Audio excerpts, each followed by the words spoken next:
ഒത്തിരി സ്വപ്നങ്ങൾ സീരിയലിൻ്റെ ഏറ്റവും പുതിയ പ്രൊമോ റിവ്യൂവിലേക്ക് എല്ലാ കൂട്ടുകാർക്കും സ്വാഗതം. പിന്നെ വർഷയും കൂട്ടുകാരികളും ചേർന്ന് റിയത്തയുടെ കയ്യിൽ നിന്നും അതിസാഹസികമായി കുഞ്ഞിനെ രക്ഷപ്പെടുത്തുന്നുണ്ട്. അങ്ങനെ രക്ഷപ്പെടുത്തി കൊണ്ടുവന്ന കുഞ്ഞിനെയാണെങ്കിൽ അഭിരാമി മുന്നേ തീരുമാനിച്ചതുപോലെ തന്നെ കുഞ്ഞിനെ അങ്ങനെ ഒരു ഓർഫണേജിലേക്ക് കൊടുത്തയക്കുന്നുണ്ട്. ആ സമയത്ത് വർഷയ്ക്ക് വളരെയധികം വിഷമം വരുന്നുണ്ട്.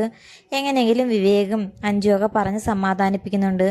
കുഞ്ഞിനെ കൊണ്ടുപോയ സമയത്താണെങ്കിൽ വർഷയ്ക്കും അഞ്ജുവിനും ശിവനന്ദയ്ക്കും ഒക്കെ വളരെയധികം വിഷമമാവുന്നുണ്ടെങ്കിലും അഭിരാമി തൻ്റെ വിഷമം മനസ്സിലൊതുക്കുന്നുണ്ട്.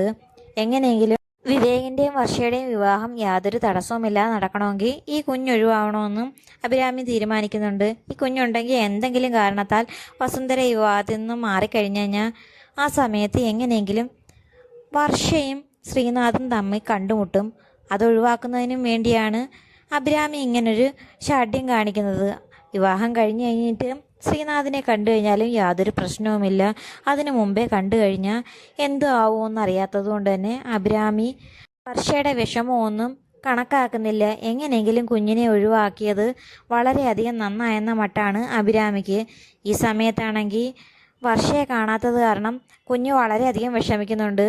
അങ്ങനെ കുഞ്ഞിനെ ഹോസ്പിറ്റലിൽ അഡ്മിറ്റ് ആക്കുന്നുണ്ട്. എന്നിട്ട് വർഷയൊക്കെ വിളിച്ചു വരുത്തുന്നുണ്ട്. ആ സമയം വർഷയെ അഞ്ജു വിവേകും കൂടെ ചെന്ന് ഹോസ്പിറ്റലിൽ കുഞ്ഞിനെ കാണുമ്പം ചേച്ചിയെ കാണണം എന്ന് പറഞ്ഞ് കുഞ്ഞ് വളരെയധികം കരച്ചിലായിരുന്നു. കുഞ്ഞ് ചേച്ചിയെ ഒരമ്മയായിട്ടാണ് കണക്കാക്കുന്നതെന്നൊക്കെ സിസ്റ്റർമാർ പറയുന്ന കേൾക്കുമ്പം വർഷയ്ക്ക് വളരെയധികം വിഷമം വരുന്നുണ്ട്.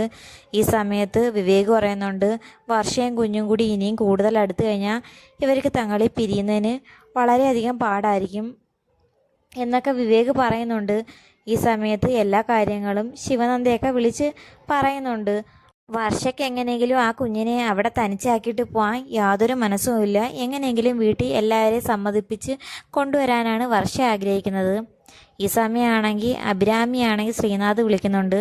ശ്രീനാഥ് അറിഞ്ഞതുപോലെ NGK മീഡിയയിൽ ശിവനന്ദ വർക്ക് ചെയ്യുന്ന കാര്യം അഭിരാമിക്ക് അറിയാമോ എന്നറിയാനായിട്ട് അഭിരാമിയോട് ചോദിക്കുന്നുണ്ട്. തനിക്ക് NGK മീഡിയയും അതുപോലൊരു ശിവനന്ദയെ അറിയാമോ? ആ സമയത്ത് അഭിരാമി വല്ലാതെ ഷോക്കാവുന്നുണ്ട്. ശ്രീനാഥ് എല്ലാ കാര്യങ്ങളും കണ്ടുപിടിച്ചോ എന്നൊരു ടെൻഷൻ ഉണ്ടാകുന്നുണ്ട്. ആ സമയത്ത് ശ്രീനാഥ് പറയുന്നുണ്ട് ശിവനന്ദ എന്ന് പറയുന്നൊരു പെൺകുട്ടി NGK മീഡിയയിലാണ് വർക്ക് ചെയ്യുന്നത്. ശിവനന്ദയ്ക്ക് വർഷയെ അറിയാൻ സാധ്യത കൂടുതലായിരിക്കും. അതുകൊണ്ട് തന്നെ തനിക്കറിയാമെങ്കിൽ പറയാൻ പറയുന്നുണ്ട്. ആ സമയം അഭിരാമി എന്തെങ്കിലുമൊക്കെ പറഞ്ഞ് ഒഴിയാൻ ശ്രമിക്കുന്നുണ്ട്. ഇനി ശ്രീനാഥ് വർഷയെ എത്രയും പെട്ടെന്ന് കണ്ടുപിടിക്കാൻ സാധ്യത കൂടുതലാണെന്ന് അഭിരാമിക്ക് മനസ്സിലാവുന്നുണ്ട്.